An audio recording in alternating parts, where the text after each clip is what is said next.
first step is to make sure the pump is off. I have it in service mode here at this account. If you have an automatic timer, just turn the timer off. Okay, the easiest way to do this is to get a gallon of acid and use it up until you have about a fourth left in here. I'm going to go ahead and fill it up with some water from the pool here. So this is going to be a 4-to-1 acid solution.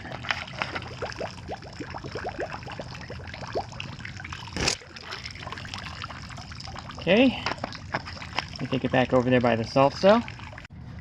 Okay, the only way to do this is with the Untitled Chapter 520670 cleaning kit. It's basically a union with a cap on the bottom with an O-ring. And now you want to disconnect the power to the salt cell. You can do this by turning off the breaker. I just like to take off the cord here at the power center, just unplug it. So the display should be blank before you do this. I'm going to get the unions off here. It should be hand tight.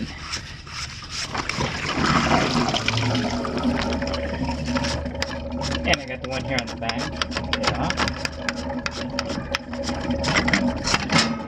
You can see that this iChlor has plenty of calcium built up on the plate. If you were to take it apart and you didn't see any kind of white calcium buildup, I would not recommend cleaning the cell because then you can damage it. I'm going to go and attach this to the cell. Just screws in like the union. Make sure it's on there tight. I'm going to go ahead and remove this part too.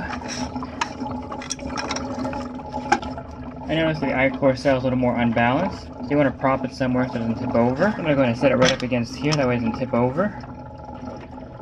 And you'll take your acid water mix and go ahead and pour it in. And that's perfectly normal. You see the bubbles?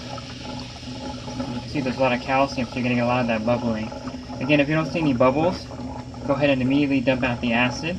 That means that the cell is not dirty. You can damage the plates. Now a little bit more.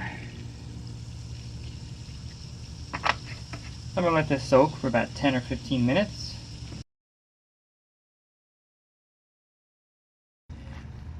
At this point you can see there's a lot less bubbles coming out.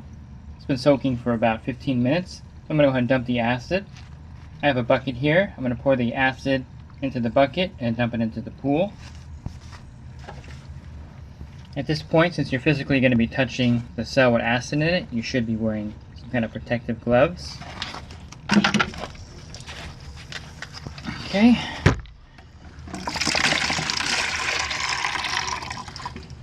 I'm going to go ahead and get the cap off the bottom. And you can see the cell is a lot better. There's still some calcium in the plates in the middle. I'm going to go ahead and hose it off. Should come right off. The acid should have loosened it up.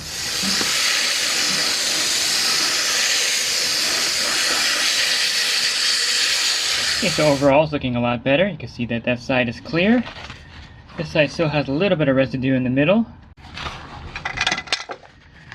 It's important to note the flow arrow here. Make sure you put it back in the same direction you took it off.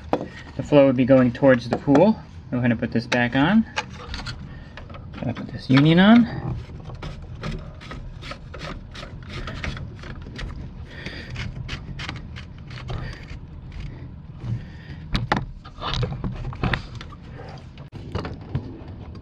Okay, let me go ahead and plug this back in.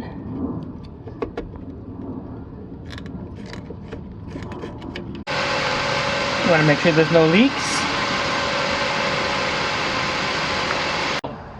You can see now that the cell light has turned solid green. This means that the cell is operating normally and that the cleaning was successful. InyoPools.com is a proud sponsor of swimming pool tips and have been helping pool owners find the right pool parts since 2001. With over 50,000 pool parts in stock, order online today and have your parts delivered right to your door.